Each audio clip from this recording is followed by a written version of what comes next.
My name is Mel-Ann, and I'm an account manager on the AdSense team in Sydney, Australia. Together with my colleague Tim, we'll be running through a guide to successful AdSense optimization.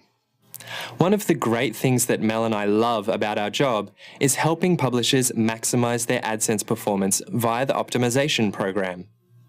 The two aims of the program are to increase your AdSense revenue and improve your community's experience on your website. The optimization guide that follows is all about these two goals. Let's go through the steps for optimizing your web pages. These 5 steps will take you through a complete optimization and are a good starting point for you to improve your AdSense performance. As optimization specialists, Tim and I go through these steps when looking at all our publishers' accounts. Firstly, we analyze the content of a web page and determine how your users view the content. By using custom channels, we also find out which ad units are performing or underperforming by looking at the channel data available.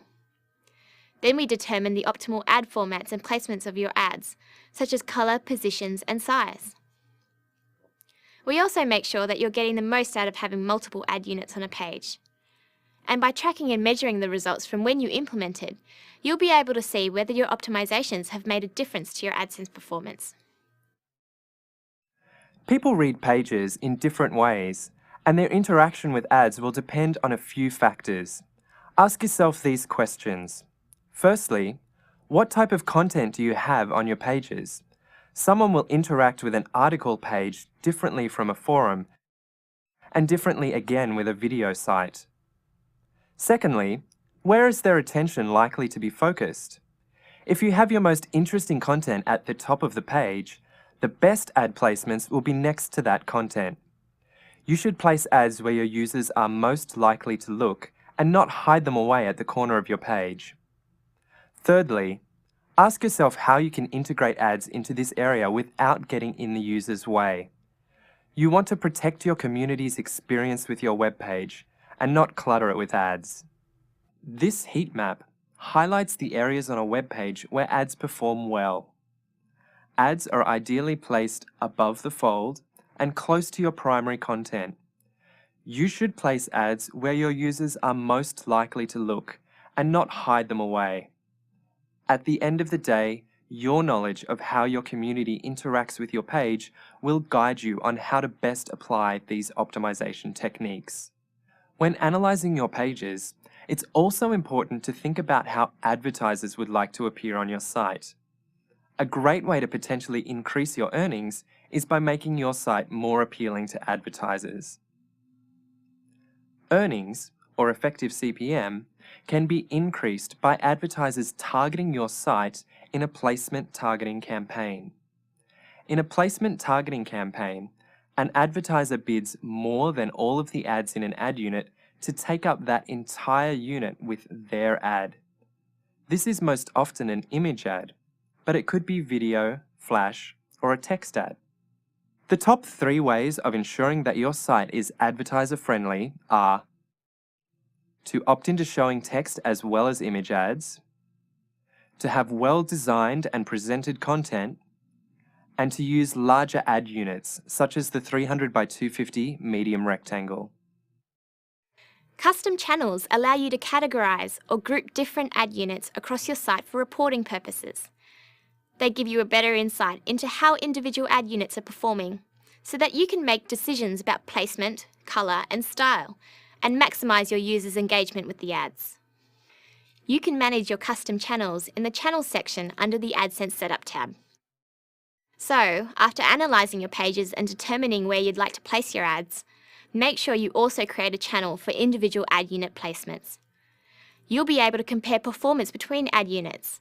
For example, by creating a custom channel to track all your leaderboard ad units, as well as your medium rectangle ad units, you'll be able to see which ad size performs better in terms of click-through rate or revenue.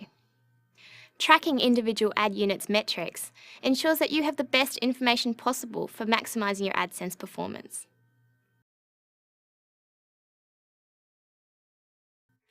Advertisers love to use these formats in placement targeting campaigns, as they are common industry standards. The 3 most popular are the medium rectangle, wide skyscraper, and leaderboard. If you opt into showing image ads, you'll also be able to receive rich media ads as well, including flash and video. I'd really encourage you to implement at least one of these formats in a consistent manner across your site, as they have proved not only to be the most desirable to advertisers, but also the best performing in terms of click-through rate and effective CPM.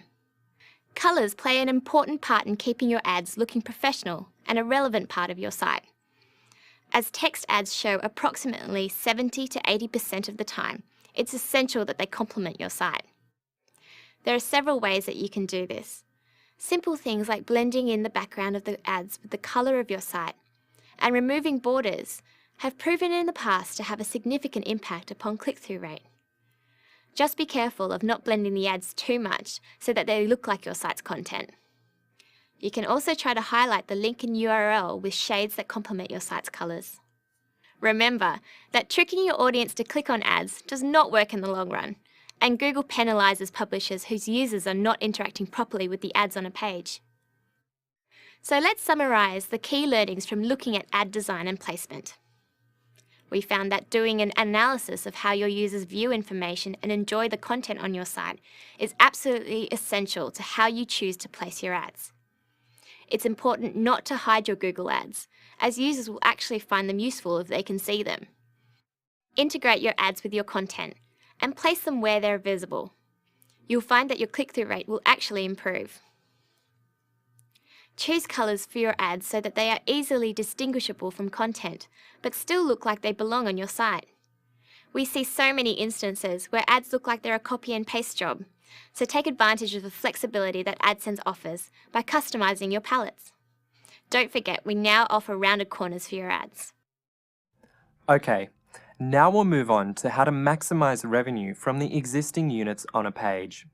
Of course, the AdSense team is very wary of advising you to plaster your pages with ads, so to maximize the yield from multiple units, we recommend finding out which unit is performing best on your page. You can do this by setting up custom channels to determine which format is outperforming the rest in terms of having the highest click-through rate and eCPM. The first ad unit on a page always shows the highest paying ads, the ones that win the ad auction. These pay you the most per click.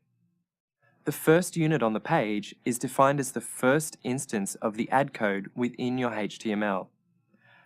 Place that ad unit first in your HTML so it will receive the highest paying ads. This will maximize the yield you receive from multiple units on a page. So for example, if you have a leaderboard at the top of your page, but a medium rectangle that's placed halfway down is outperforming it, then the higher paying ads are better off being placed in that medium rectangle, where your users click more. If you're comfortable with HTML and JavaScript, you're probably able to figure out a way to place the medium rectangle first in your HTML. However, a good result can also be gained by removing the leaderboard from the top and placing it somewhere else on the page, so the medium rectangle appears first in your page's source code. Let's go over the best ways of tracking and measuring your optimization results. As I mentioned previously, using custom channels is a great way to track AdSense performance at an individual ad unit level. This next section will detail the method to draw out these insights. I'm sure everyone is familiar with the Reports tab within your account. To generate a report on your custom channels, click on the Advanced Reports sub-tab. Select the Channel Data radio button, and then the channels that you'd like to compare. You also have the option of showing your results by date, channel, or both. Below you'll see your results. In this example, we have grouped results by date. This gives results for each day for all the custom channels you have selected. Even more useful is grouping your results by channels. This allows you to compare different ad units based on placement, colour, or format. Please note that this feature depends on whether you have set up your custom channels to track these variables in the first place. In this example, we are comparing the performance of your 120 by 600 skyscraper against a 300 by 250 medium rectangle. If we were to run these reports over a monthly time frame and see that the 300 by 250 medium rectangle is performing better, we may try first ad unit optimization as discussed by Tim. Generating placement targeting reports is done within the same panel. Simply select the Show Data By option and change it to individual ad unit. This allows you to see which ad units are receiving placement targeted ads and whether your optimization has raised your effective CPM. Let's look through some of the great resources available for AdSense optimization. On the AdSense Help Center, you'll find the answers to our most common questions, as well as more techniques to help improve your AdSense performance. Try searching for Optimizing AdSense in the Help Center and walk through some of the easy-to-implement solutions for getting the most out of AdSense. The Google AdSense Help Forum is a place for you to learn and share optimization techniques with other AdSense publishers. You can browse previous threads and comments, or post up a new conversation for advice on how to approach optimization on your site. Thanks for sitting through our presentation on optimizing your AdSense performance. I'd really encourage you to implement these 5 steps to optimization to make the most of your experience with the program.